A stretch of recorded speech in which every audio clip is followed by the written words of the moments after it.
सभी विद्यार्थियों का एसवी चिल्ड्रन अकेडमी रावला मंडी के ऑनलाइन प्लेटफॉर्म पे स्वागत है। कक्षा 12 विषय भूगोल और अध्याय 14 हम पढ़ेंगे। भारत जनसंख्या की जो संरचना है उसके बारे में आज हम अध्ययन करेंगे। तो भारत जनसंख्या संरचना किसी भी देश की जनसंख्या संरचना वहाँ की जनसंख्या की सामाजिक विशेषताओं को प्रकट करती है, जिसमें आयु व लिंग का विश्लेषण। आयु व लिंग का मतलब कि उस देश में कितने आयु वर्ग के लोग रहते हैं, कितना लिंगानुपात है, कितने निवास स्थान है, किस प्रकार मानव जाति के क्या लक्षण है, कौन कौन सी जनजातियाँ, भाषा, धर्म, कितनी वैवाहिक स्थिति है, साक्षरता कितनी है, शिक्षा का स्तर कितना का, ये सारी चीज़ों का अध्ययन किया जाता है। तो जिसमें आयु व लिंग का विश्लेषण, निवास का स्थान, मानव जातीय लक्षण, जनजातीय भाषा, धर्म, वैवाहिक स्थिति, साक्षरता और शिक्षा, व्यावसायिक विशेषताएं आदि का अध्ययन किया जाता है। यहाँ पर हम भारत की जनसंख्या संरचना, ग्रामीण नगरीय विशेषताओं, लिंगानुपात, आयु वर्ग के प्रतिरूपों, साक्षरता तथा जनसंख्या के प्रजातीय, भाषाई और धार्मिक संगठन का क्या करेंगे, अध्ययन करेंगे। सबसे पहले देखते हैं हम ग्रामीण और नगरीय जनसंख्या, क्योंकि ग्रामीण और नगरीय क्षेत्र अलग अलग है। कितनी महिलाएं, कितने पुरुष, क्या सिस्टम है, सारा देखेंगे। भारत मूलतः ग्राम प्रधान देश है और कल ही हमने देखा था लगभग 68 पॉइंट कुछ प्रतिशत ग्रामीण क्षेत्र है और 31 पॉइंट कुछ क्या है, नगरीय है। 1921 में यहाँ 88.8% जनसंख्या गाँव में निवास करती थी, किंतु क्रमशः औद्योगिक विकास हुआ और नगरीकरण की क्या हो गई, प्रवृत्ति बढ़ी और नगरीय जनसंख्या में वृद्धि हुई। सारणी 14.1 में अभी हम देखेंगे ग्रामीण नगरीय जनसंख्या की क्रमिक वृद्धि कितनी हुई। सबसे पहले हम बात करते हैं ग्रामीण जनसंख्या। भारत की अधिकतर जनसंख्या गांव में निवास करती है। ग्रामीण जनसंख्या की सबसे बड़ी विशेषता कृषि और उससे जुड़े प्राथमिक कार्यों में जुड़ते हैं ना, भी कृषि करते हैं, पशुपालन करते हैं, छोटे मोटे आपको पता है जैसे सुथार होते हैं, लकड़ी का काम करते हैं, कुम्हार होते हैं, घड़े बनाने का, ऐसे छोटे बड़े काम, मतलब बर्तन बनाने का। तो छोटे बड़े काम गांव में होते हैं। क्यों? ज़्यादातर किस पे निर्भर है? कृषि पे। उससे जुड़ी प्राथमिक कार्यों में निर्भरता है। वर्ष 2011 की जनगणना के अनुसार देश में कुल गाँव की जनसंख्या 6,40,867 है। गाँव की संख्या की दृष्टि से उत्तर प्रदेश, फिर मध्य प्रदेश, फिर उड़ीसा, फिर बिहार, राजस्थान, महाराष्ट्र और पश्चिम बंगाल महत्वपूर्ण है। देश में ग्रामीण जनसंख्या का सर्वाधिक केंद्र निम्न राज्यों में है: हिमाचल प्रदेश, बिहार, असम, उड़ीसा, मेघालय, उत्तर प्रदेश, अरुणाचल प्रदेश राज्यों में जनसंख्या गाँव में निवास कर। देखो, हिमाचल प्रदेश में पूरे 100% की 89.96 गाँव में रहती है, कितनी बड़ी बात है। बिहार में 88.70 और सबसे ज़्यादा गाँव की संख्या पूछे तो उत्तर प्रदेश में, और सर्वाधिक ग्रामीण जो केंद्र है वो हिमाचल में है। ठीक है, क्योंकि उत्तर प्रदेश आपको पता है जनसंख्या भी बहुत है। अब यहाँ देखिए ग्रामीण और नगरीय जनसंख्या 1921 से लेकर 2011 तक। 1921 में इतनी इतनी थी। अब 2011 की ध्यान रखना, मिलियन में है ये। ठीक है, 83 लाख के आसपास और 37 लाख के आसपास नगरीय जनसंख्या, कुल प्रतिशत 31.20%। नगरीय जनसंख्या देखो, सन 1981 की जनगणना के अनुसार भारत में विभिन्न आकार वाले 3,245 नगर थे, जिनमें से 19.50 करोड़ जनसंख्या निवास करती थी। इस प्रकार देश की कुल जनसंख्या में नगरीय जनसंख्या का अनुपात 23.4% था। 20वीं सदी के प्रारंभ में नगरों में बसने वाली कुल जनसंख्या मात्र 1.99 करोड़ थी। आरेख 14.1 में भारत में नगरीय जनसंख्या में पिछले 100 वर्षों की वृद्धि को दर्शाया गया है। जैसे ये देखिए, निरंतर वृद्धि होती जा रही है। आरेख 14.1 से स्पष्ट है कि 1931 तक नगरीय जनसंख्या की वृद्धि प्राकृतिक वृद्धि के समकक्ष थी। तदुपरांत नगरीय वृद्धि के इतिहास में एक महत्वपूर्ण जनसांख्यिकीय विभाजन दृष्टिगत होता है। सन 1951 से 61 के दशक को छोड़कर 1931 के बाद नगरीय जनसंख्या में सतत वृद्धि अंकित की गई है। नगरीय जनसंख्या राज्य स्तर 2011। सन 2011 में भारत में नगरों की कुल संख्या 7,935 है। नगरों की संख्या की दृष्टि से तमिलनाडु 721, उत्तर प्रदेश, मध्य प्रदेश, महाराष्ट्र, कर्नाटक, गुजरात, राजस्थान राज्य का महत्वपूर्ण स्थान है। 2011 की जनसंख्या की संरचना में नगरीय जनसंख्या का उच्च प्रतिशत दर्ज करने वाले राज्य इस प्रकार, यानी सर्वाधिक नगर में मिजोरम और न्यूनतम है हिमाचल प्रदेश, क्योंकि आपने देखा ही था हिमाचल में तो नगरीय जनसंख्या 89 पॉइंट कुछ। देश के तमिलनाडु, केरल, महाराष्ट्र, गुजरात, कर्नाटक और पंजाब राज्य में जनसंख्या नगरों में निवास कर रही है। भारत में जनसंख्या वृद्धि के कारण देखो क्या है। भारत में आर्थिक प्रगति के साथ साथ जनसंख्या में नगरीकरण की प्रवृत्ति बढ़ रही है। देश में जहां सन 1911 में नगरीय जनसंख्या कुल जनसंख्या की केवल 10% था, जो अब सन 2011 में बढ़कर 31.20% हो गया। भारत में नगरीकरण की प्रवृत्ति के बढ़ने के निम्न कारण है। देखो यहाँ सारणी दे रखी है, एक तो ध्यान रखना सारे राज्यों की ग्रामीण और नगरीय जनसंख्या कितनी है। ये केंद्र शासित प्रदेशों की आ गई।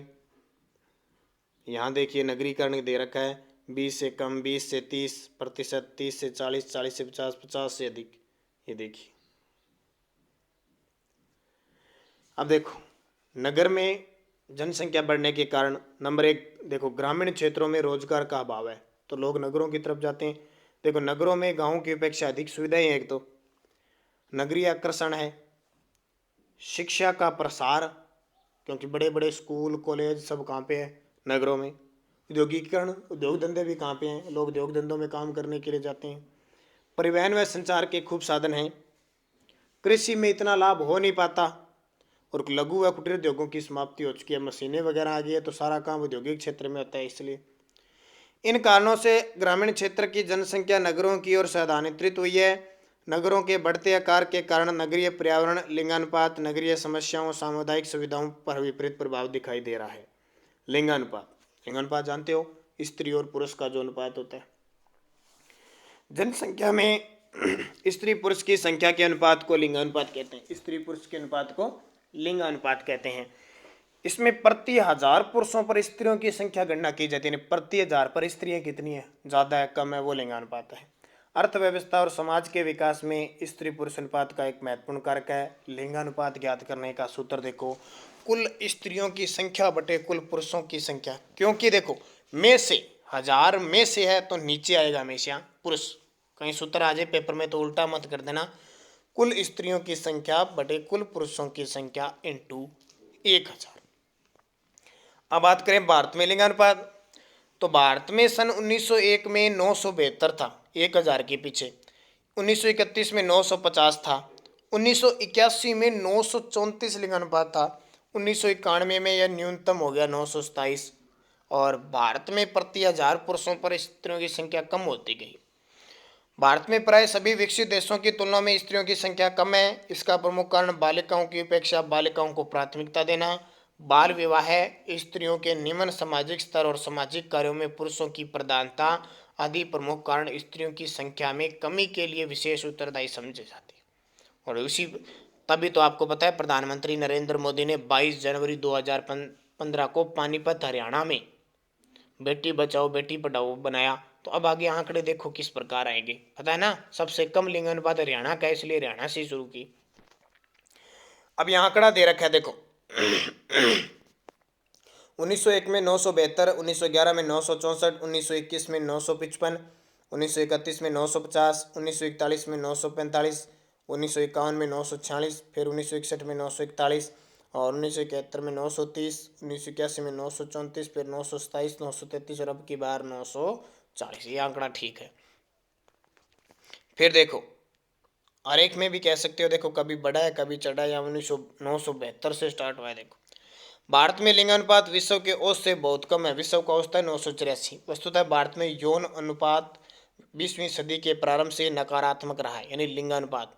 सारणी 14.1 और 14.2 में स्पष्ट है कि स्वतंत्रता के पूर्व 1901 से 1941 की जनगणना के दौरान यौन अनुपात में निरंतर गिरावट दर्ज हुई। यौन अनुपात में लिंगानुपात 1971 में घटकर मात्र 930 रह गया। 2011 में जनगणना वर्ष की अपेक्षा 7 अंकों की वृद्धि के साथ देश में लिंगानुपात 940 से दर्ज हुआ।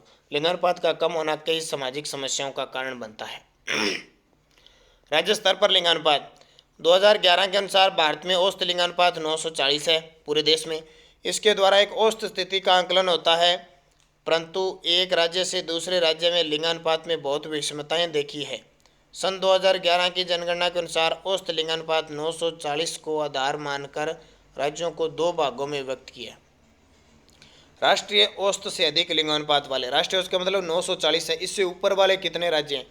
तो देखो केरल में 1084, यानी 1000 पुरुष है, महिलाएं 1084 है। आपसे पूछे भारत में सबसे ज़्यादा लिंगानुपात किस राज्य का है? केरल। फिर तमिलनाडु 1000 में से 995 महिला है। फिर आंध्र प्रदेश 992 है और पांडिचेरी में 1031, यानी पुरुषों से ज़्यादा महिला है। लक्षद्वीप में 945 आदि केंद्र शासित प्रदेशों में अवरोही क्रम में उच्च लिंगानुपात दर्ज किया गया। अवरोही क्रम क्या होता है? बड़े से छोटे की ओर। राष्ट्रीय औसत से कम लिंगानुपात यानी 940 से कम। देखो 2011 में राज्यों में न्यूनतम यौन अनुपात हरियाणा का 877 है, सबसे कम। फिर जम्मू कश्मीर का 833, सिक्किम का 889 और केंद्र शासित प्रदेशों में तो दमन व द्वीप में 618 ही है। हिसाब लगाओ आप, 382 के आसपास महिलाएं कम है। दादर व नगर हवेली में 775 और चंडीगढ़ में 818 पाया जाता है। इतनी महिलाएं कम है। यहाँ सारणी भी दे रखी है सारों की अंतर के हिसाब से। हम राजस्थान की बात कर लेते हैं। राजस्थान में लिंगानुपात 2001 में 921 था, अब 926 हो गया। कितने की वृद्धि होगी? 532। वैसे सही आंकड़े 928 है, ध्यान रखना। राजस्थान का कितना है? 928। ये अंतरिम आंकड़े नहीं थे। उसके बाद देखो सारणी 14.4 और मानचित्र 14.2 के विश्लेषण से स्पष्ट होता है कि 2001 और 11 की अवधि में 3 बड़े राज्यों बिहार, जम्मू और गुजरात तथा 3 केंद्र शासित प्रदेशों दमन द्वीप, दादर नागर हवेली, लक्षद्वीप में लिंगानुपात में कमी आई है।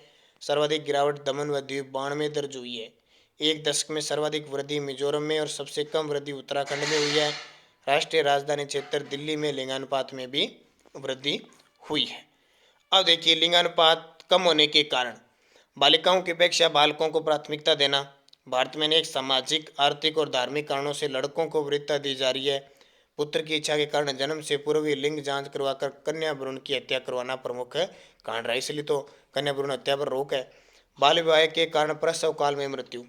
भारत में बाल विवाह के कारण बहुत सी बालिकाओं का कम उम्र में ही मातृत्व भार और दाम्पत्य जीवन में संतान उत्पत्ति के कारण स्वास्थ्य बिगड़ जाता है और असामयिक मृत्यु से स्त्रियों की संख्या में कमी आती है। यानी बाल विवाह 18 वर्ष से कम आयु की महिला की जब शादी कर दी जाती है तो संतान उत्पत्ति होती है और इस कारण उनका स्वास्थ्य खराब हो जाता है, इसलिए उनकी मृत्यु भी हो जाती है। स्त्रियों की आर्थिक स्वतंत्रता।